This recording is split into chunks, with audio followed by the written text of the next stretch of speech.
Hand race करताय, बिंदास बोला. 2 मिनिटं बोलूच आपण, नंतर अभ्यास करणारच आहे. Good evening ma'am. Good evening. कशी होती तुमची सुट्टी? काय काय केलं तुम्ही दिवाळीत? सांगा मला. बोला. काय केलं? डोंट टेल मी की अभ्यास केला. मॅम होमवर्कच केला स्कूलचा. एवढा होमवर्क होता तुम्हाला? होमवर्क करण्यातच गेली. हो, शाळेत खूप दिलं होमवर्क. काय बोलताय? तुम्हाला सुट्टीत दुसरं काहीच करायला मिळालं नाही, नुसतं होमवर्क केलाय तुम्ही? 4 प्रॅक्टिकलच्या वह्या. असं काय होमवर्क होता रे तुम्हाला? सांगा बरं जरा मला.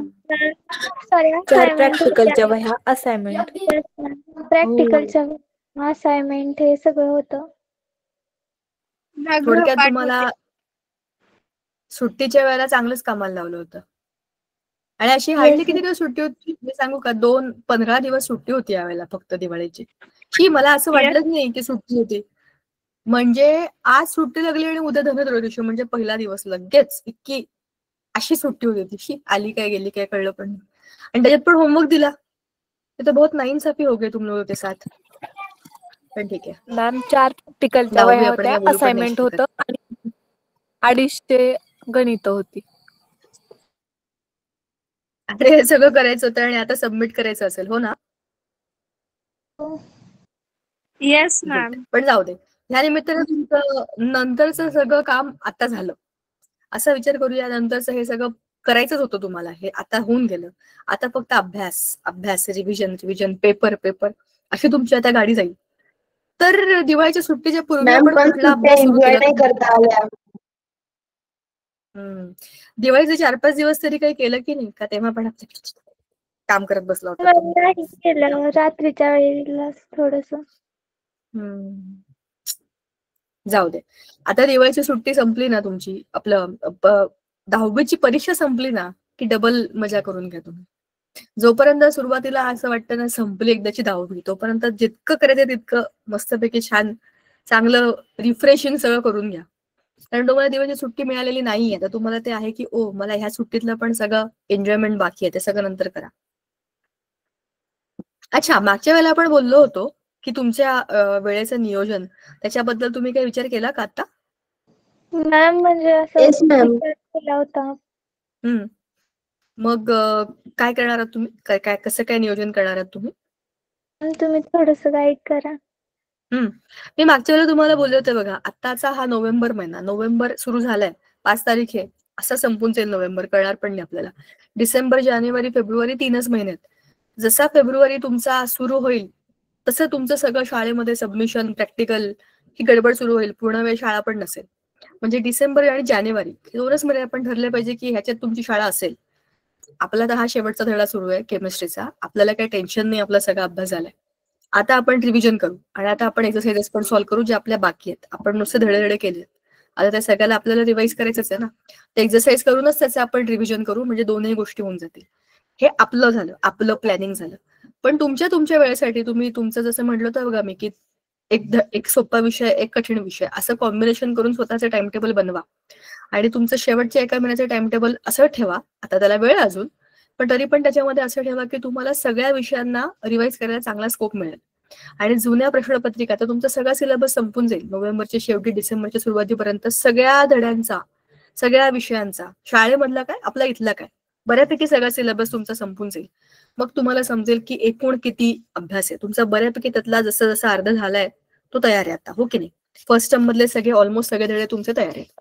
आता तुमचे उरलेले धडे तुम्हाला तयार करायची वेळ आहे. आता जे पण शिकवलंय ना त्याचं रिव्हिजन करायला टाइम नाही भेटत. ठीक आहे ना, रिव्हिजन. अच्छा, मी तुम्हाला एक आयडिया सांगते. तुम्ही रिव्हिजन कसं करता मला माहित नाही, पण मला रिवाइज करण्यासाठी म्हणजे माझा स्वतःचा अभ्यास करण्याची माझी स्टाईल अशी आहे की डिस्कस करायचं. ते डिस्कस केल्यामुळे चांगलं लक्षात राहतं आणि नवीन नवीन मुद्दे पण सुचतात. एखाद्या गोष्टीचा अभ्यास करताना आपला एखादा स्टडी बडी पाहिजे. स्टडी बडी म्हणजे त्याच्याशी आपण डिस्कस करतो. तुमचं असं काहीतरी आहे ना आपल्या एनजीओ मध्ये, काहीतरी बडी आहेत ना तुमचे ते? येस. तसे तुम्ही तुमचे सुद्धा तुमच्या शाळेमधले किंवा तुमच्या आजूबाजूच्या मित्रमैत्रिणींमध्ये पण हे करू शकता. जेव्हा तुम्ही तुमचा अभ्यास कराल ना, तुम्ही दोघींनी मिळून टाइम टेबल बनवा की आपण आता हा करूया, आता हा करूया, आता हा करूया, आता हा करूया. काही विषयांमध्ये तुमची मैत्रीण चांगली असेल, काही विषयांमध्ये तुम्ही चांगले असाल. असं गिव्ह अँड टेक केलं की तुमचा अभ्यास चांगला होईल. तिला जे चांगलं ते तुम्हाला आपोआप चांगलं समजेल की जे राहून गेलं होतं, समजलं नव्हतं, अच्छा हे असं होतं का, हे बऱ्याचदा आपल्या मित्रमैत्रिणींशी बोलल्यावर आपल्याला चांगलं समजतं. असा अभ्यास करून बघा, तुम्हाला खूप चांगला त्याचा इम्पॅक्ट दिसेल. कदाचित ह्या युनिट टेस्टला करून बघा, तुम्हाला अजून वेळ आहे ते करायला. मी असा अभ्यास खूप केलाय आणि मला हा खूप आवडतो असा अभ्यास, की आपल्याला मग आपण जे बोललोय ते आणि आपल्या मैत्रिणीने जे सांगितलं तेही लक्षात राहतं. मग पेपरला दोन्ही गोष्टी इझी लक्षात राहतात आणि गप्पा मारता मारता अभ्यास होऊन जातो ना. सिरियसली बसून राहून असं झोपेसारख्या अशा याच्यामध्ये अभ्यास नाही होतो, एकदम लाईव्हली होतो आणि आपण थकत पण नाही त्याच्यामध्ये. असा अनुभव घेऊन बघा तुम्ही घेतला नसेल तर. चला, आता तुम्हाला आठवतंय का आपण मागच्या वेळेला कुठला धडा सुरू केला होता? Any clues? कार्बन कंपाऊंड्स वर होतो आपण. कार्बन कंपाऊंड्स, हायड्रोकार्बन्स इथपर्यंत आपली गाडी आलेली होती. लक्षात आहे का तुम्हाला? भरपूर काही काही बोललोय आपण कार्बन बद्दल. 9वीतच याची सुरुवात केली होती अभ्यासाला. कार्बन आपली ओळख ऑलरेडी जुनी आहे. त्याचाच आता आपल्याला वर्सेटाईल एलिमेंट आणि तो का, हा मुद्दा आहे जो आपल्याला 9वीत नव्हता. 9वीला नुसतंच कार्बनची सुरुवात होती. आता कार्बन कंपाऊंड्स मध्ये हे तुम्हाला सगळं माहिती आहे, ऑर्गॅनिक, इनऑर्गॅनिक आणि ऑर्गॅनोमेटॅलिक. तुम्हाला लक्षात आहे का ऑर्गॅनोमेटॅलिक कंपाऊंड्स बद्दल आपण काही बोललो होतो ते?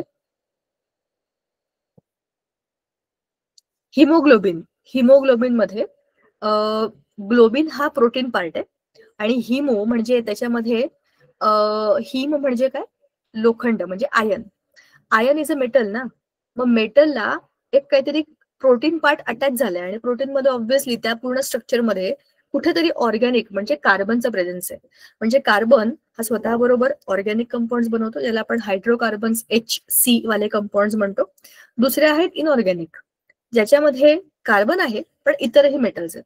आणि ऑर्गॅनोमेटॅलिक म्हणजे स्पेसिफिक एखादा मेटल आणि त्याचा एखादा मोठा असा वेगळाच मॉलिक्यूल जो की त्याची ओळख आहे. जसं हिमोग्लोबिन आहे तसे आणखीन भरपूर सारे क्लोरोफिल, अशा अनेक शब्दांमध्ये तुम्हाला दिसेल काहीतरी एक मेटल आहे, बाकी सगळ्या ज्या गोष्टी आहेत त्या सगळ्या काहीतरी प्रोटीन आहेत, काहीतरी कार्बोहायड्रेट्स आहेत, काहीतरी फॅटी ऍसिड्स आहेत त्याच्या आजूबाजूला. अशाही रचना त्याच्या असतात. मग त्याचं कोव्हॅलेंट बॉन्ड आपल्याला, अच्छा कोव्हॅलेंट बॉन्ड म्हणजे काय, मला कोणते पटकन सांगा जरा. I want to ask this to you, की तुम्हाला काय लक्षात आहे कोव्हॅलेंट बॉन्ड बद्दल? हे नेहमी मीच सांगते. I want to know what is the covalent bond. तुमच्या भाषेत सांगा, चित्र समोर आहेच आहे. आयनिक बॉन्ड त्यामध्ये अणूंची शेअरिंग होते. कोणाची शेअरिंग होते? इलेक्ट्रॉन्स. बर. आणि मग दुसरा कोणता बॉन्ड आपण आधी बघितला होता?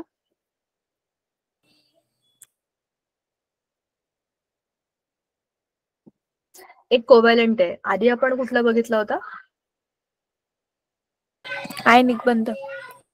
बरोबर. त्या आयनिक बॉन्ड मध्ये काय होतं?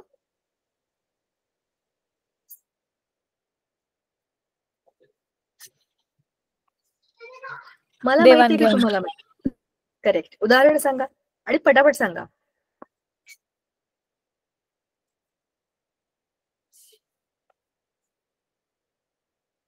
असं काय करताय?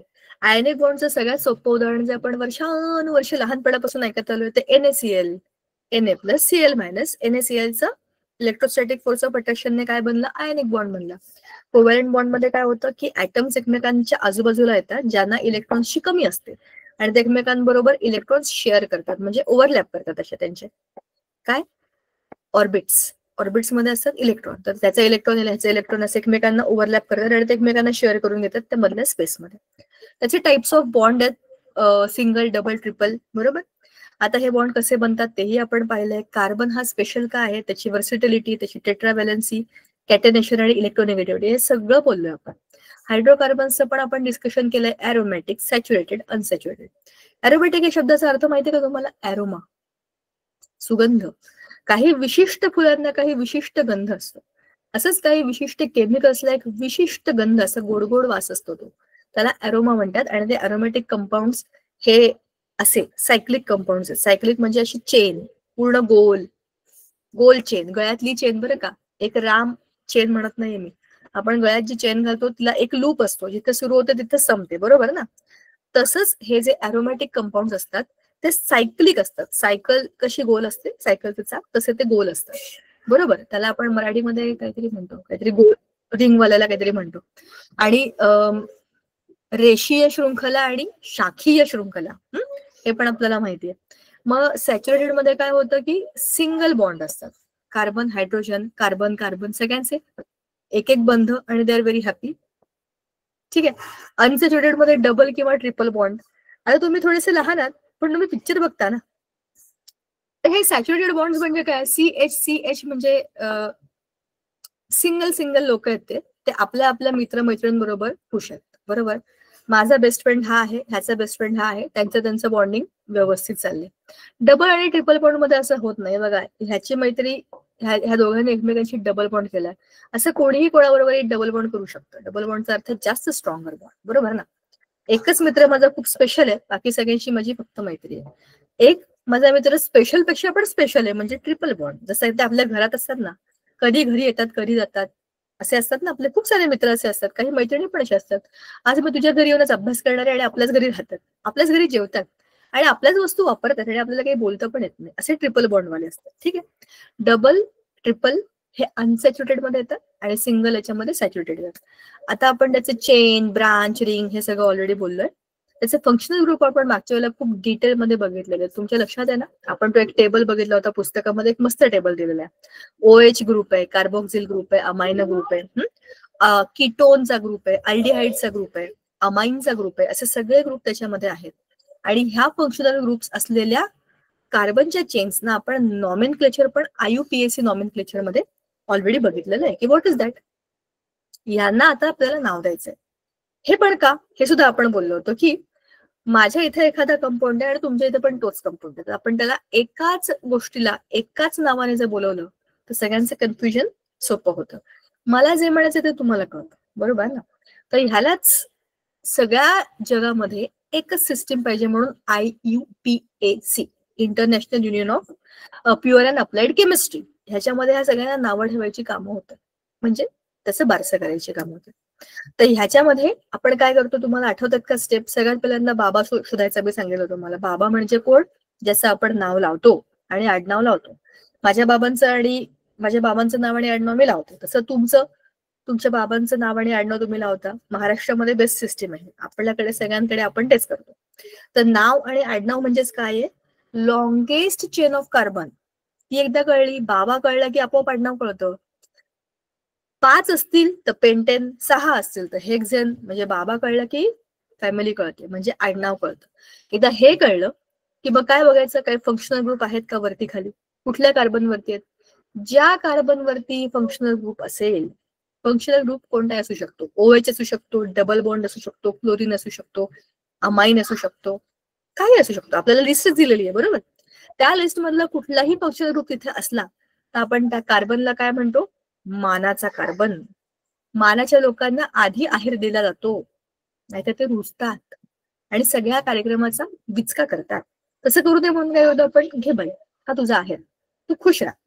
त्यात पण ते काहीतरी होतातच, पण तर सुद्धा आपल्या बाजूने आपण त्यांना ती संधी देत नाही. म्हणजेच आपण काय करतो, मानाच्या कार्बनला आधी स्थान देतो. नंबरिंग तुम्ही कसंही करू शकता, डावीकडून उजवीकडे, उजवीकडून डावीकडे, पण शक्यतो त्या मानाच्या कार्बनला कमीत कमी नंबर येईल हाच आपल्याला सिक्वेन्स फॉलो करायचा असतो. राईट. हे झालं आपलं नंबरिंगचं. आणि मग जो काही फंक्शनल ग्रुप आहे त्याला घेऊन आपण त्याचं आता नवीन नाव फायनल करतो. ठीक आहे. ही सिस्टीम आपण मागच्या वेळेला ऑलरेडी बघितलेली आहे. IUPAC नॉमेनक्लेचर ऑफ हायड्रोकार्बन्स, त्याचे determine the hydrocarbon type, count the carbon atoms, identify the substituents म्हणजेच काय functional groups, and apply the numbering. हे एकदा तुमचं झालं की मग तुम्हाला त्याचं बरोबर नॉमेनक्लेचर करता येतं. Alcohols, aldehydes, carboxylic acids. Alcohol असेल तर आपण त्याचा एंड करतो, suffix is the end of the name, that is ol. Alcohol, OL आलं. Methanol, ethanol, OL. Aldehydes, ketones, कीटोनच्या शेवटी ONE आहे ना, तर कीटोनच्या शेवटी पण ONE येतं. आणि अल्डिहाइडच्या शेवटी AL, AL. तुम्ही ते बघाल तर तुम्हाला आपोआप समजेल. टेबल आपल्याकडे ऑलरेडी पुस्तकात दिलेलं आहे, ते बघूनच आपण त्यांची नावं वाचू शकतो. मग हे carboxylic acid, oic acid, methanoic acid, ethanoic acid, 2 carbon असतील तर इथॅनॉइक ऍसिड. एक कार्बन असेल तर COOH, methanoic acid. CH3COOH, ethanoic, 2 carbon, ethanoic acid. असं तुम्ही त्याचं नॉमेनक्लेचर करू शकता. आता chemical properties of carbon compounds कोणत्या कोणत्या प्रॉपर्टीज आहेत? कंबशन, ऑक्सिडेशन, सबस्टिट्यूशन, आयसोमेरिझम किंवा आयसोमरायझेशन. हे सगळं काय आहे समजून घेऊ. आणखीन पुढे काय आहे? इथॅनॉल हा एक स्पेशल कार्बन कंपाऊंड आपल्याला दिलाय. त्याचा सगळा डिटेल अभ्यास आपल्याला दिलाय. त्याच्या जन्मापासून त्याच्या उपयोगापर्यंत सगळी माहिती दिलेली आहे. नंतर इथॅनॉइक ऍसिड हे दुसरं कंपाऊंड आपल्याला दिलेलं आहे. मॅक्रोमॉलिक्युल्सची एक लास्ट इन्फॉर्मेशन आहे आणि मग आपण काय काय शिकलो. आता आपण इथे chemical properties of carbon compounds. Combustion. Carbon compounds readily undergo combustion reaction. एक मिनिट मुलांना, एकच मिनिट, जस्ट 1 सेकंड.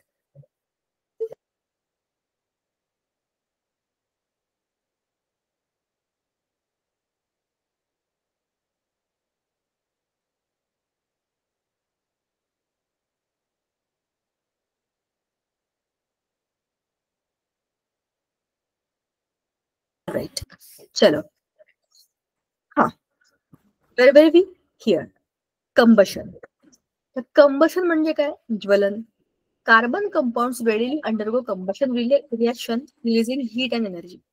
आता जरा आठवून बघा, कार्बन कंपाऊंड्स जे आपण वापरतो ज्याच्यामध्ये कार्बन इन फ्री स्टेट असेल, जसं की चारकोल, बिरकोल, कोल काहीही असेल, किंवा जळणाचं आपलं साधं लाकूड असेल, या सगळ्यामध्ये कार्बन आहे.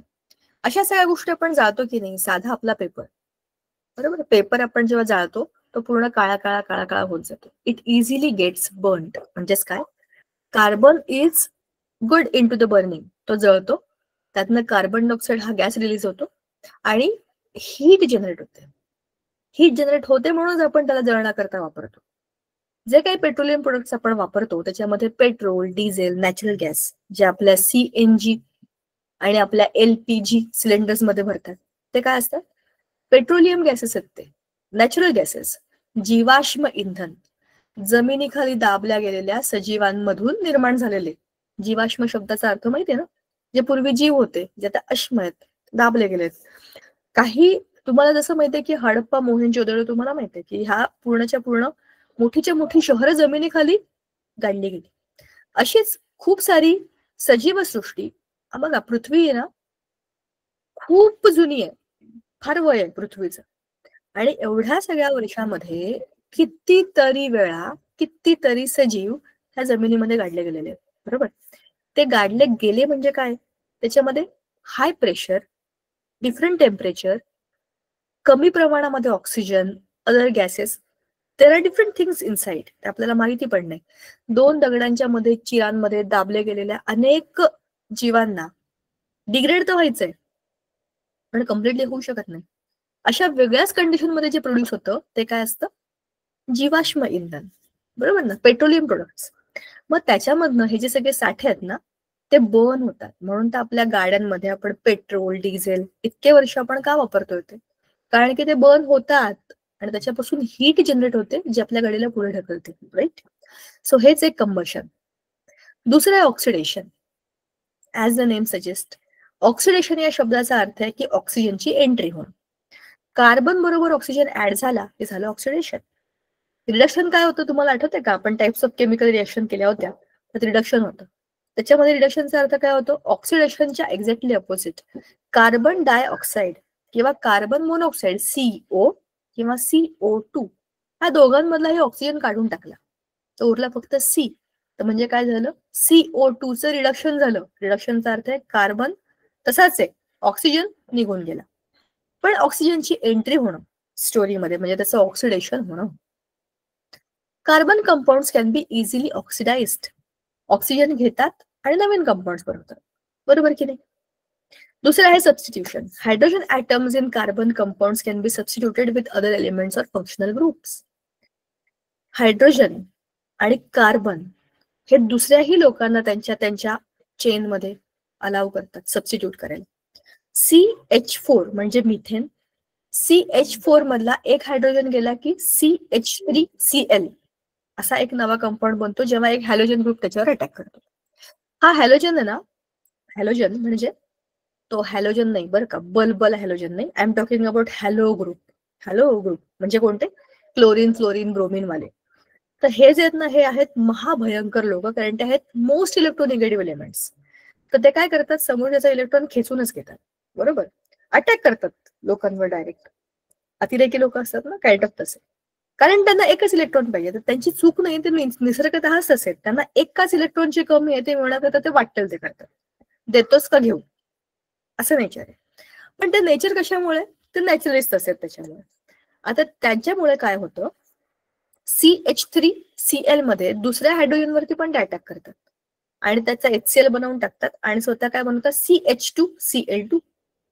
त्या कार्बनच्या भोवती ते 2 हायड्रोजन आहेत, 2 क्लोरीन आहेत. असं करता करता ते CH4 चा CCl4 हा एक नवा कंपाऊंड बनवतात आणि कार्बन बनवतो. Carbon is a smart player. तर तो म्हणतो इट्स ओके, ठीक आहे, हायड्रोजन गेला तरी पण तो क्लोरीन बरोबर गेलाय, त्याचं काही नुकसान नाही झालंय. म्हणजे तो HCl बनवून तिथे त्याचा स्टेबल झाला. आता हा रिकामा आहे, तर त्याच्यामध्ये दुसरा ऑलरेडी क्लोरीन आला. अशा रिएक्शन सबस्टिट्यूशनच्या हायड्रोजन बरोबर होतात, बरोबर. मग आयसोमेरिझम. अच्छा, आयसोमेरिझम ही गोष्ट कशी आहे माहिती आहे का तुम्हाला? कार्बनच्या खूप मोठ्या आणि कॉम्प्लेक्स चेन्स बनतात. उदाहरण तुम्हाला मी, I will draw it for you to understand it. मी हे जे बोलतेय ना, हे सगळं ऐकायला भारी आहे, पण कसं होतं, कसं दिसतं हे कळलं जास्त महत्वाचं. I will draw this structure for you so that you can understand की आयसोमेरिझम म्हणजे काय असतं. अरे किती स्लो आहे रे हा.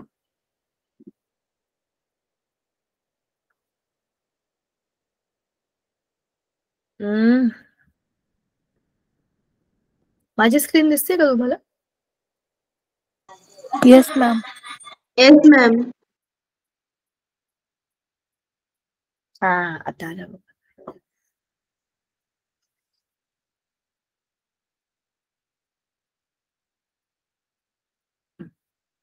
आता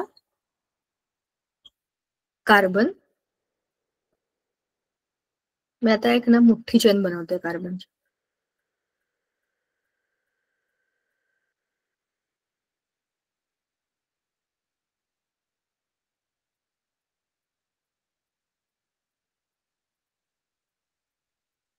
हे असं काढूया आपण, असं. म्हणजे तुम्हाला सिस ट्रान्स मधला फरक मला सांगणं जास्त सोपं जाईल. सी, आता समजा मी इथे ना एक ग्रुप काढला एक्स, म्हणजे हॅलोजन, आणि बाकी सगळीकडे त्याचे नॉर्मल हायड्रोजन हायड्रोजन हायड्रोजन आहे. आता ते मी काही काढत नाही. हा ह्या बाजूला आहे ना, या बाजूला, त्याला आपण म्हणायचं सिस आयसोमर्स. सिस आयसोमर असाच्या असा एक स्ट्रक्चर, पण हा एक्स इथे न येता समजा या बाजूला गेला आणि खाली दुसरे फंक्शनल ग्रुप्स असतील. सांगायचा अर्थ असा आहे की ह्या स्ट्रक्चरमध्ये मजा आता अशी आहे की तुम्ही याची रचना 3 डायमेन्शनली अज्युम करायची. 3 डायमेन्शनल. बघा, हा फोन आहे, फोन. हे माझं सगळ्यात सोपं आणि इझिली अवेलेबल असलेलं टीचिंग एड आहे. खूपदा माझा फोन तुम्ही बघितला असेल. हा फोन आहे, ह्याच्या या टोकाला मी एखादी दांडी लावली. तुम्ही इमॅजिन करा, या टोकाला एक दांडी लावली, समजा एक काडी लावली मी उदबत्तीची, या टोकाला आहे ना. आता समजा मी याला उलट केलं तर कुठे जाईल ती? या बाजूला जाईल. म्हणजेच काय झालं, त्याचं 3 डायमेन्शनल रचना बदलली. माझा फोनच उलटा झाला, कॅमेरा वर आला. असा होता ना आधी. माझा मॉलिक्यूल असा आहे, खालच्या बाजूला जे काही आहे, वरच्या बाजूला जे काही आहे फोनच्या, ते त्याला माहिती आहे, ते फंक्शनल ग्रुप, त्याची रचना विशिष्ट आहे. या बाजूला असलेली काडी मी फोन उलटा केल्यामुळे या बाजूला आलेली आहे. म्हणजे काय झाली, त्याची 3 डायमेन्शनल रचना बदलली. त्यालाच म्हणतात आयसोमेरिझम, म्हणजे सिस ट्रान्स आयसोमर्स. तुम्ही हे जरा इंटरनेटवर शोधा, मी पण तुम्हाला याचे फोटो पाठवते. याचा अर्थ असा आहे की हा जो कार्बन आहे ना, हा काय करतो, रचनेमध्ये पण फरक दर्शवतो. त्याला आपण म्हणतो सिस ट्रान्स आयसोमेरिझम, जो की आयसोमेरिझमचा एक भाग आहे. त्याच्यामध्ये मल्टिपल स्ट्रक्चरल फॉर्म्स असतात. स्ट्रक्चर एकच आहे, रचना वर खाली इकडे तिकडे झाली की तो मॉलिक्युलच बदलून जातो, त्याचं नाव बदलतं थोडक्यात. ठीक आहे, ही पण एक केमिकल प्रॉपर्टी आहे कार्बनची. मग आहे इथेनॉल. इथेनॉलला डिटेलमध्ये आपण आता अभ्यासणार आहे. मी पुस्तक ओपन करणार आहे आता हे झाल्यावरती. केमिकल स्ट्रक्चर काय इथेनॉलचं? C2H6O. शोधू आपण इथेनॉल कसा ड्रॉ करायचा ते मी तुम्हाला ही स्लाइड झाले की दाखवणार आहे. Production. Ethanol is produce commercially through the fermentation of sugars derive from the biomass sources. खूप साऱ्या ठिकाणी तुम्ही बघितलं असेल जिथे ऊस उत्पादन होतं, साखर कारखाने असतात, त्या साखरेच्या उत्पादनामध्ये म्हणजे ते ऊस प्रोडक्शन नंतर साखर बनवल्यानंतर त्याची मळी बाजूला टाकून देणार. ती मळी जी असते ना त्याचा एक विशिष्ट दुर्गंध असतो. का माहितीये का? त्याच्यामध्ये खूप प्रमाणामध्ये अजूनही साखर असते आणि त्याचं फर्मेंटेशन होत असतं. ती प्रोसेस तशीच चालू असते. प्रोसेस केल्यानंतर ती पडलेली असते मळी तिकडे. पण त्याच्यामध्ये उरलेल्या अशा बऱ्याचशा साखरेपासून इथेनॉल बनवलं जातं. इथेनॉल प्रोडक्शन ही एक खूप कमर्शियल प्रोसेस आहे. ती खूप मोठ्या प्रमाणामध्ये केली जाते. कसं बनवतात आपण पुस्तकात सगळं डिटेलमध्ये बघणार आहे, हे दिलेलंच आहे. आता युजेस ऑफ इथेनॉल काय आहेत? ते फार्मास्युटिकल प्रोडक्ट आहे. फार्मास्युटिकल म्हणजे याच्यामधनं औषधं बनतात असं एक महत्वाचं ते प्रोडक्ट आहे. कॉस्मेटिक्स मध्ये वापरलं जातं, अल्कोहोलिक बिव्हरेजेस मध्ये वापरलं जातं, परफ्युम्स मध्ये, वार्निश म्हणजे पेंट्स मध्ये, fuel additive, paints, polyesters, ink, antifreeze property असलेल्या बऱ्याच गोष्टींमध्ये इथेनॉल वापरतात. Ethanol has a wide range of applications including as the fuel, solvent and disinfectant. बरोबर ना? बऱ्याच ठिकाणी इथेनॉल वापरलं जातं. त्याचं ते लिक्विड आहे आणि ते लवकर इव्हॅपोरेट होतं. त्याच्यामुळे आपल्या सॅनिटायझर वगैरे मध्ये सुद्धा बऱ्याचदा इथेनॉलचा वापर केला जातो. आता ethanoic acid. Ethanoic acid is also known as acetic acid. It is a weak organic acid with the formula CH3COOH. बघा, COOH म्हणजे ऑइक ऍसिड. 2 कार्बन आहे म्हणजे काय झाले? Ethanoic acid. एक असता नुसार COOH असतं मिथॅनॉइक ऍसिड. 2 कार्बन आहेत ना, मिथेन इथेन मधला हा ई. मग ethanoic acid is also known as acetic acid. Acetic acid हा त्याचा काय जनरल फॉर्म्युला. ठीक आहे. It is a main component of vinegar and is widely use in the chemical industry. Vinegar is like ते आंबट असतं ना, फूड इंडस्ट्रीमध्ये वापरलं जातं. प्रिझर्वेटिव्ह म्हणून लोणच्या बेंच्यामध्ये टाकलं जातं ते vinegar. Ethanoic acid has a characteristic sour taste and pungent odour. It is corrosive in high concentration. तुम्ही जर कॉन्सन्ट्रेटेड घेतलं तर ते करोसिव्ह असतं, पडलं की डॅमेज करतं. आणि मॅक्रोमॉलिक्युल्स म्हणजे लार्ज कॉम्प्लेक्स मॉलिक्युल्स. ते कशामुळे बनतात? छोटे छोटे छोटे युनिट्स एकत्र येतात आणि त्याच्यापासून एक मोठा असा कॉम्प्लेक्स मॉलिक्युल बनतो. तुम्हाला माझ्या गळ्यातलं दिसतंय का? छोटे छोटे छोटे छोटे मणी आहेत. किंवा तुम्ही मोत्याची माळ बघितली असेल, छोटा छोटा छोटा एक एक एक मोती असा एकाच दोरीमध्ये किंवा एकाच धाग्यामध्ये ओवून त्याची एक अशी मोठी चेन बनते. आता तुम्ही दिवाळीमध्ये तोरण बनवलं असेल, एक एक एक एक झेंडू म्हणजे एक एक एक एक मोनोमर आहे. ते मोनोमर एकत्र आले की त्याचा एक मोठा पॉलिमर म्हणजे मोठी चेन बनते. ते तुम्ही गाडीला लावा, घराला लावा, कुठे लावा, पण तो आहे पॉलिमर. ऍक्च्युली पॉलिमर या शब्दाचा अर्थच असा आहे की छोटे छोटे छोटे अनेक मोनोमर एकत्र येऊन एक मोठं कॉम्प्लेक्स स्ट्रक्चर बनवणं. ठीक आहे. आता ह्या पॉलिमर्स मध्ये काय होतं? कॉम्प्लेक्सिटीज. बघा, कार्बन स्वतः कसाही मोल्ड होऊ शकतो, कोणाबरोबर रिएक्ट करू शकतो. तर हे मॅक्रोमॉलिक्युल्स कसेही बनवू शकतात. कार्बन कोणाही बरोबर रिएक्ट करून आणखीन कोणाला त्याच्यामध्ये ऍड करू शकतो आणि मोठे मोठे मॉलिक्युल्स बनवू शकतो. बरोबर. बायोलॉजिकल. आता बायोमॉलिक्युल्स बघा तुम्ही, ते किती कॉम्प्लेक्स असतात. आपल्या DNA, RNA, nucleic acids, carbohydrates, lipids, ह्या सगळ्या गोष्टींमध्ये किती कॉम्प्लेक्स स्ट्रक्चर्स आहेत. कार्बन इकडे, पेंटागॉन, हेक्झागॉन, वरती शुगर. तुम्ही आता बघाल, तुम्हाला जसं ते येईल ना आता बायोमध्ये, तेव्हा तुम्हाला समजेल की DNA स्ट्रक्चर मध्ये काय काय असतं. Deoxy ribonucleic acid. Nucleic acid येते, ऍसिड आहे. आपल्या DNA मध्ये ऑलरेडी ऍसिड आहे. विचार करा. म्हणजेच काय, आपल्या बॉडीमध्ये प्रत्येक सेलमध्ये जे काही आपलं जेनेटिक मटेरियल आहे, इट हॅज ऍसिड. तर सांगायचा मुद्दा असा की असे कॉम्प्लेक्स मॉलिक्युल हा कार्बन बनवतो. सॉरी, आता आपण पुस्तकात बघूया हे सगळं काय. आपण कुठपर्यंत आलो होतो? अरे, we are on the index. ये क्या बात हुई भैया? वेट. बघा रे, आपण DNA बोललो आणि DNA आलाच. तुमचा बायोचा कोणता धडा सुरू आहे सध्या?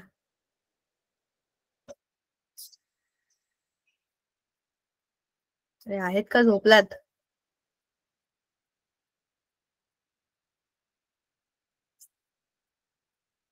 हॅलो, मला काही ऐकू नाही आलं ग बाळा, परत सांग.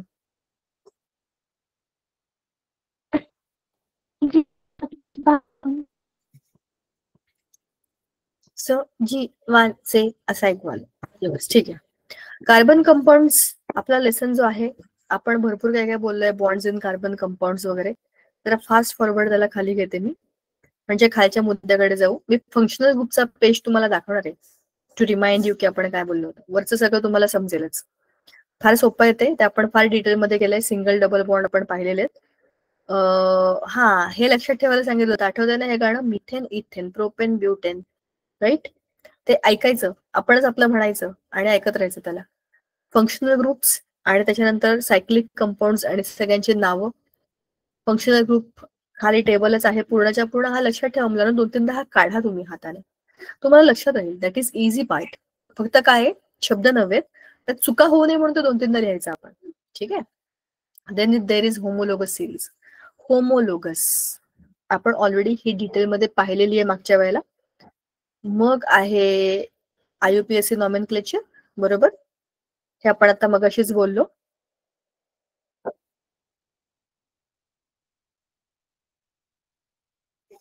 हा, टाइप्स ऑफ रिएक्शन्स.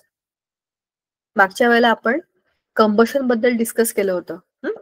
कार्बन आणि oxygen, CO2, heat light, heat light, heat light. प्रत्येक याच्यामध्ये हीट आणि लाईट तुम्हाला मिळणार आहे. कार्बन डायऑक्साईड गॅस मिळणार आहे. H2O हा बाय प्रोडक्ट मिळू शकतो, पण हीट आणि light will be always produced. ठीक आहे. अपॅरेटस, केमिकल्स वगैरे हे सगळं आपण डिस्कस नाही केलंय, पण हे it is all about general information की कंबशन कसं होतं. तुम्ही कुठलाही कार्बनचा कुठलाही प्रोडक्ट घेतलात आणि त्याला बर्न, ते कसं बर्न होतं, त्याचं केमिकल रिॲक्शन घेऊन तुम्ही ते दाखवू शकता. ऑक्सिडेशन बद्दल सुद्धा आपण जनरल बोललो होतो की त्याच्यामध्ये ऑक्सिजनची एंट्री होते, बरोबर ना? Carbon plus oxygen, CO2. ठीक आहे. बघा इथे काय लिहिलंय, there are inlets for the air in the gas or kerosene stove at home. It is because of these air inlets that the gaseous fuel is mixed with sufficient oxygen and a clean blue flame is obtained. In case there is deposition of black soot on the bottom of the cooking vessel, it is an indication of choking of the air inlets and thereby the wastage of fuel. In such case, the air inlets of the stove should be got cleaned. Should be cleaned. ठीक आहे. म्हणजे असं जेव्हा होतं की काळ्या रंगाची flame येते आपल्या बर्नर मधून, गॅस, कुठला गॅस, आपला सिलेंडर गॅस, घरातला जो शेगडी असते त्याची फ्लेम बघायची, ब्लू पाहिजे. येलो असेल त्याचा अर्थ आहे की बर्निंग कम्प्लीट होत नाहीये. तेच दिलंय सगळं. बघा, ऑक्सिजनची एंट्री झाली म्हणजे काय झाला, इथेनॉलचा ऍसिड झाला, म्हणजे ऑक्सिडेशन झालं. ऍडिशन मध्ये काय होईल, डबल किंवा ट्रिपल बॉन्ड असतील, त्याच्यामध्ये हायड्रोजन जाऊन बसतील आणि मग सॅच्युरेटेड बॉन्ड तयार होतील. करेक्ट की नाही?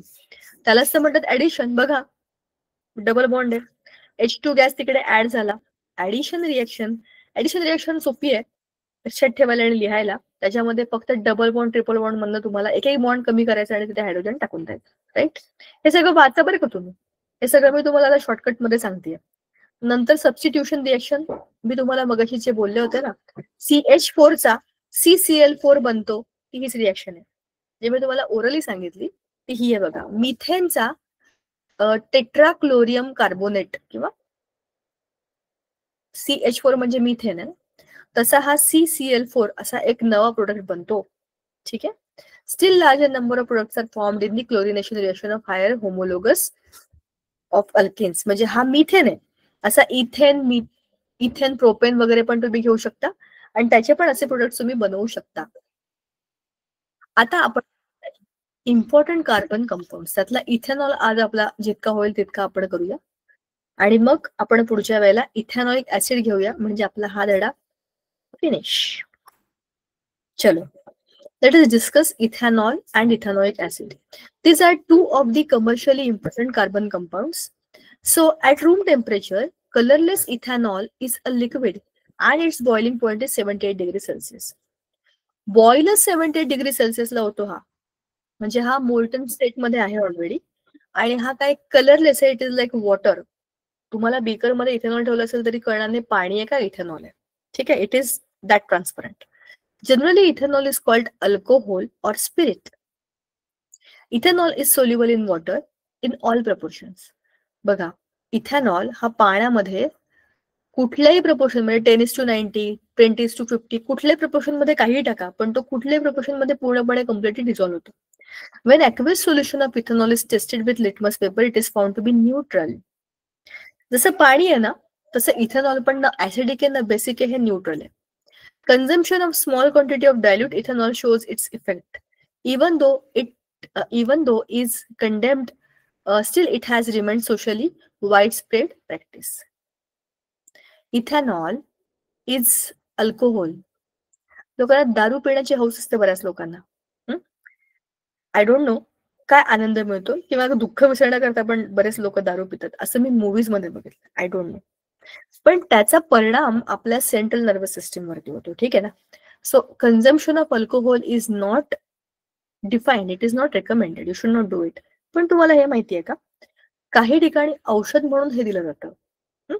काही ठिकाणी जिथे प्रचंड थंडी आहे किंवा शरीराचं टेम्परेचर मेंटेन करायचंय, अशा ठिकाणी हे जे अल्कोहोल आहे कमी प्रमाणामध्ये औषध म्हणून घेतलं जातं. त्याचा परिणाम म्हणून बॉडी टेम्परेचर मेंटेन राहतं. दुसरं महत्वाचं, आता म्हणजे काही अशा केसेस असतात, मेडिकल केसेस असतात, त्याच्या औषधांमध्ये सुद्धा काही प्रमाणामध्ये अल्कोहोल हे दिलं जातं, पण ते डॉक्टर देतात. आपण स्वतःच्या डोक्याने शहाणपणा करून तिथे काही करायचं नाही. तुला बरं नाही वाटत का, औषध घे आणि अल्कोहोल घे, असं काही करायचं नाही. सामान्य माणसांना आणि ज्यांना त्याची सवय असते त्यांना ह्याचे भलते काय मग आपण ढगातच जातो, असं वगैरे काही करायचं नाही. ठीक आहे. It adversely affects the psychological process and the central nervous system. मी आताच तुम्हाला बोलले होते की हे आपल्या CNS वरती अफेक्ट करतं. आपल्या central nervous system, your brain is under the control of alcohol. म्हणून तर लोक काय बरं म्हणतात, एक बाटलीभर दारू पितात तरी त्यांना असं वाटतं की अजून दारू प्यायला पाहिजे. मे बी ब्रेन वरतीच त्याचा इफेक्ट होतो, त्याच्यामुळे त्यांना असं वाटत असेल की ओहो हे खूप छान आहे, आपण पिऊया. पण मी असं ऐकलंय की दारू फार कडू असते, काय माहिती का पितात. पण तरी सुद्धा लोकांना आवडत असेल, कारण की त्याचा इफेक्ट तुमच्या ब्रेनवर होतोय ना, काहीतरी त्याच्यातनं सुटका होते ना, आजूबाजूच्या रिअल सिच्युएशन पासून तुम्ही दूर जाता. विचार करा, असे कोण लोक असतात. चला, आता तुम्ही 10वीत आहात, हा तर मुद्दा मला तुमच्याशी बोलायचाच आहे. बऱ्याच ठिकाणी तुम्ही बऱ्याच अंशी बघितलं असेल की आजकालच्या युथ लोकांना, म्हणजे जे तरुण लोक आहेत, त्यांच्या पार्टीची डेफिनेशन काय, गोव्याला जायचं, बीचवर जायचं, दारू प्यायचं. गाणी पण असेच भंगार आहेत, गोवावाले बीच पे. बकवास आहे. गोव्याला लोक काय फक्त हेच धंदे करायला जातात का? गोवा हे अतिशय चांगलं ठिकाण आहे, जिथे खूप सारे चर्चेस आहेत आणि खूप सारी जुनी मंदिरं आहेत, ते पण बघायला तुम्ही जाऊ शकता. बीचवर जाऊन दारू पिणं हे कसलं आली पार्टी. पण सांगायचा मुद्दा असा की आत्ताची जी जनरेशन आहे ना, तुम्ही जे बघत असाल आजूबाजूला, तुम्ही तसे नाही आहात आणि तसं होऊ पण नका. हा अतिशय मूर्ख आणि बिंडोक मुलांचा उद्योग आहे, मी तुम्हाला सांगते. कारण त्याच्यामध्ये काय आहे, आम्ही खूप अभ्यास करतो किंवा आम्हाला खूप स्ट्रेस आहे किंवा आम्हाला आमचं लाईफ जगू द्या, अशा एका विचित्र कंडिशन मध्ये ते ह्या सगळ्या चुकीच्या गोष्टी करतात. आणखी एक महत्वाची गोष्ट सांगायची, आता विषय निघालाय म्हणून सांगते. आपण बऱ्याच ठिकाणी चॉकलेट घ्यायला जातो किंवा पान टपरीवरती मसाला सुपारी घेतो किंवा काही पानं काही घेतो बऱ्याच ठिकाणी. आता हा विषय वेगळा आहे, पण तुम्हाला माहिती असावं म्हणून सांगते. मी तुमचं बायोलॉजी घेत नाही, पण तरी पण तुम्ही माझी मुलं आहात. सो तुम्हाला ह्या काही गोष्टी ज्या मला माहिती आहेत त्या सांगणं गरजेचं असे मला वाटतं. आपल्याला माहित पण नसतं, दुकानदाराकडे आपण जातो आणि कुठला तरी मित्र म्हणतो, अरे खूप मस्त गोळी आहे, खाऊन बघ, काय भारी चॉकलेट आहे, खाऊन बघ. आणि आपण ते खातो आणि आपल्याला ती आवडायला लागते. ती एक प्रकारची काहीतरी वेगळंच आपल्याला फिलिंग देते आणि असं वाटतं काय मस्त आहे रे, त्याच्यामध्ये आपण रमतो. त्याच्यामध्ये काही याच्यामध्ये हे एक मी याचा पद्धतशीर व्हिडिओ बघितला होता. पोलीस आणि सायकोलॉजिस्ट ह्या दोघांचा तो व्हिडिओ होता की अशा वेगवेगळ्या ठिकाणी मुलांना वेगळ्या फॉर्म मधनं ड्रग्ज देत आहेत आणि हे मुलांना माहित आहे नसतं. तुम्हाला काय माहिती तुम्ही जे चॉकलेट खाल्ले त्याच्यामध्ये ड्रग्ज आहेत का काय? एक नवीन प्रोडक्ट आलंय, खूप भारी आहे, अमुक आहे, आपल्याला काय माहिती की त्याच्यामध्ये काय आहे. सो अशा पद्धतीने यंग जनरेशनला एका वेगळ्याच धुंदीमध्ये टाकायच्या. मग असे लोक काय करतात, काहीच करत नाही, आपल्या खुशीत असतात. मैं तो बस झूम रहा हूं आणि त्या घुम राहू मध्ये त्यांचं सगळं आयुष्य खरं बर्बाद होतं. कारण की अभ्यास होत नाही, काहीच काम होत नाही, स्वतःवर कंट्रोल नाही, तर लोकांवर काय, जगावर काय कंट्रोल करू शकेल तो माणूस. तुम्ही एखादा जॉब करता म्हणजे तुम्हाला बऱ्याच लोकांना मॅनेज करायचं असतं ना, तुम्ही स्वतःलाच मॅनेज करू शकत नाही, तुम्ही काय जग मॅनेज करताय. So it is not possible for them. तर अशा पद्धतीने यंग जनरेशनला डायव्हर्ट करण्यासाठी भरपूर उद्योग करतात लोक. कोण करतात, का करतात ह्याच्यावर तुम्ही विचार करा. पण मी तुम्हाला काय ह्या गोष्टी सांगतेय, कारण की आता तुम्ही कॉलेजमध्ये जाणार, काही लोक कदाचित बाहेर शहरांमध्ये जातील किंवा आणखी लांब ठिकाणी जातील. आपल्याला अंदाज नसतो की आपल्या आजूबाजूला, आपण खूप चांगला आणि सरळ विचार करणारे लोक असतो, आपल्याला माहितच नसतं की आजूबाजूला असंही घडतं. पण असं घडतं आणि मी हे ऐकल्यावरती आय वॉज शॉक्ड. कितीतरी वेळा मी पण जाते पानटपरीवरती, कितीतरी वेळा आपण आपल्या मुलांनाही पटवतो की तिकडनं चॉकलेट घेऊन या एखाद्या अनोळखी दुकानामधनं. छोट्या मुलांनाही काय माहिती असतं की ते काय खातात. सो असं होतं बरं का. तर we have to be very vigilant, we have to be very careful. ह्या सगळ्याचं सायकोलॉजिकल प्रोसेसेस, आता हा मुद्दा होता ना, adversely affect the psychological processes. आपल्याला आवडायला लागतात गोष्टी, आपण वारंवार त्याच खातो, त्याच करायला लागतो. तुम्हाला सगळ्यात सोपं उदाहरण सांगू का मी? मॅगी मी पण खाते. मॅगी तुमच्यापैकी बरेच लोक खात असतील. असं काय ते काही त्याच्यामध्ये काही टाकले वगैरे अशातला भाग नाही, पण ते सायकोलॉजिकल आहे. मला मॅगी खाल्लं की मस्त वाटतं. त्याचा तो वास असेल, ची टेस्ट असेल, काही नाही त्याच्यामध्ये. तो छोटीशी मसाल्याची पुडी असते, तुम्ही ते टाकू नका, मग तुम्ही खाल का ते मॅगी? विचार करून बघा. नाही खाणार. टेस्टच त्या मसाल्यामध्ये आहे. मग त्या मसाल्यामध्ये असं काय आहे, आज खाल्लं की परत दुसऱ्या दिवशी मुलं म्हणतात आई आज परत मॅगी दे, परत परवा म्हणतात आई आज Maggi they. It is like a psychological process. एकदा तुम्हाला ते आवडलं ना की it is affecting your brain and your body tells you की हे मस्त आहे, हेच परत खायचंय. तसं उदाहरणार्थ छोट्या मुलांच्या बाबतीत चॉकलेट्स, कॅडबरीज खूप आवडतात त्यांना. दात किडतात, पडतात, दिसत पण नाहीत, अगदी काळे ठिपके येतात, इथपर्यंत ते कॅडबरीज खात राहतात, कारण की ते सायकोलॉजिकल आहे. मला हेच आवडतं, मला हेच पाहिजे. सो असं ह्या अल्कोहोलच्या बाबतीत सुद्धा आहे. विषय खूप आपला लांबला, but see guys, it is just a part of studies. But life beyond your books and studies is completely different. जे मला माहिती आहे ते मी तुम्हाला नक्की सांगणार, ठीक आहे ना? तर असा हा सगळा तो प्रकार आहे. Consumption of even a small quantity of pure alcohol called absolute alcohol can be lethal. Pure alcohol प्यायला की गेलाच माणूस ढगाच्या पलीकडेच, डायरेक्ट नरकातच जाईल, स्वर्गात का जाईल? तर सांगायचा मुद्दा असा आहे की अशा पद्धतीने लोक प्रयोग करतात. अरे तुम्हाला हे तर सांगितलंच पाहिजे, ज्या लोकांना रोज दारू पिऊन झोपायची सवय होती, किंवा जे लोक खूप असे काय म्हणतात ऍडिक्ट होते दारू पिण्यासाठी, कोरोनाच्या काळामध्ये सगळं बंद होतं ना, ऑल द शॉप्स वर क्लोज, त्यांच्या घरामध्ये बाटल्या येणार कुठून? मग अल्कोहोल मिळत नाही म्हणून त्या बऱ्याचशा बुद्धिमान लोकांनी सॅनिटायझर पिण्याचा प्रयत्न केला. सॅनिटायझर मध्ये अल्कोहोल असतं ना ते नाहीतर हे. बघा, आपल्याला किती त्याची सवय लागून जाते की आपलं शरीर तिथून नाही मिळते का, मग कुठून मिळतं तिकडनं घेऊया, असे पर्याय लोकांनी शोधले आणि त्याचे त्यांना परिणाम भोगावे लागले. सो इतकं कुठल्याही गोष्टीच्या आहारी जाणं चुकीचं आहे, हो की नाही? आपण ह्यातनं थोडं सोशल बोलतोय, पण ह्या सगळ्याचा केमिस्ट्रीच आहे ना शेवटी, ती आपल्या बॉडीवरती अफेक्ट करता येते. So we need to think of it. तर असं आहे, आणि म्हणून आपण या सगळ्या गोष्टींपासून लांब राहायचं. आपण याची केमिस्ट्री अभ्यासायची आणि आपल्यापर्यंत आपल्या बॉडीच्या केमिस्ट्रीच्या आत ही केमिस्ट्री इंटरफेअर नाही करायला पाहिजे, ह्याची काळजी घ्यायची. ह्याच्यामुळे काय होतं आपल्याला माहिती आहे. आपल्याला याची बायोलॉजी पण कळली की ओ हो हे माझ्या ब्रेनवर अफेक्ट करेल आणि मला एकदम असं वेगळं वेगळं सगळं छान, मला काही टेन्शन नाही, मला काही हे नाही असं वाटायला लागेल. पण का असं?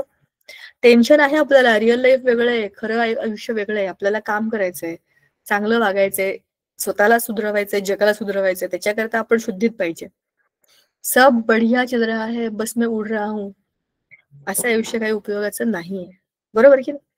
Now chemical properties. अच्छा, हा, ethanol being a good solvent, it is used in medicines. मी मगाशी म्हटलं होतं ना तुम्हाला, लाईक टिंक्चर आयोडीन, म्हणजे solution of iodine and ethanol, cough mixtures and also in many tonics.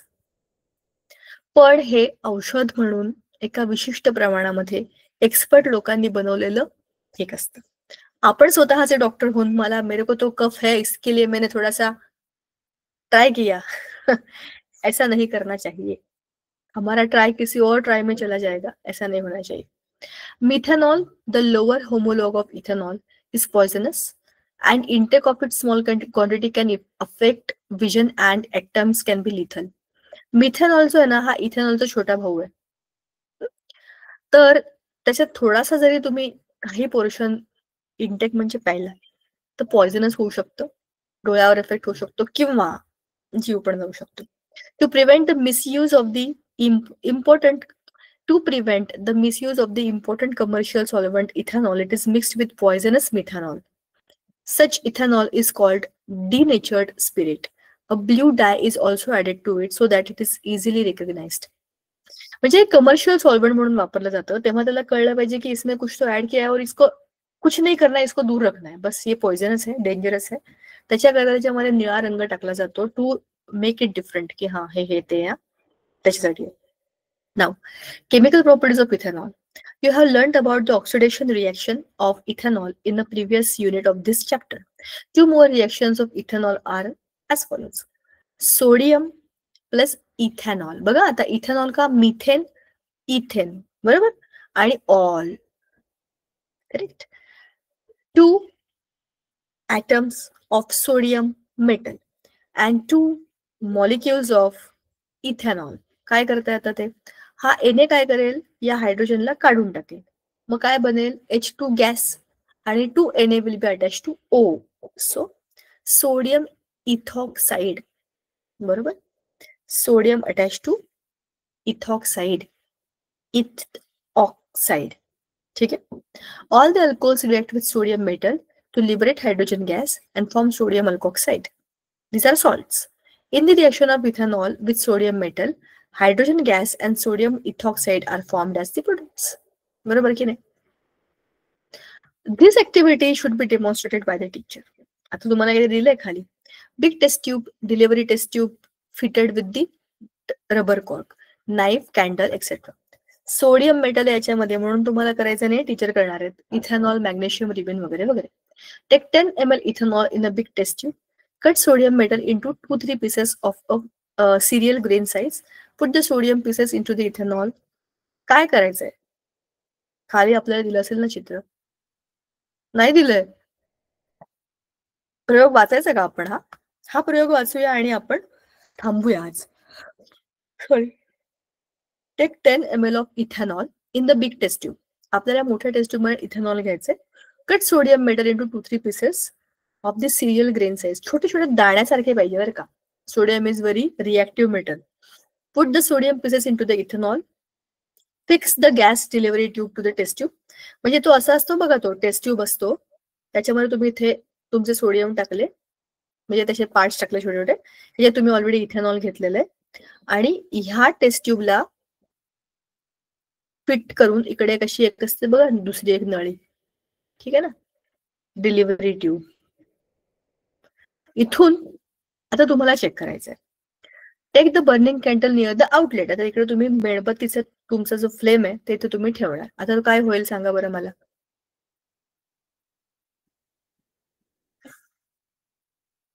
असे फटाके फुटल्यासारखा ब्लास्ट होतो की नाही, ठक ठक असा ब्लास्ट होईल इकडे. आता मला तो काढता येत नाहीये फटाक्यासारखा. का बरं होईल? The H2 gas is released. Hydrogen gas Burns. तो स्वतः बर्न होतोय. तुम्ही कॅन्डलच्या इथे, तुमची पेटती कॅन्डल आहे ना, जळती कॅन्डल, तुम्ही हायड्रोजन गॅस आणलं तर काय होणार, तिथे फटाकेच फुटणार. म्हणजेच काय आहे, sodium is reacting with ethanol. वरती जी आपण रिएक्शन लिहिली आहे ना, तीच रिएक्शन आहे.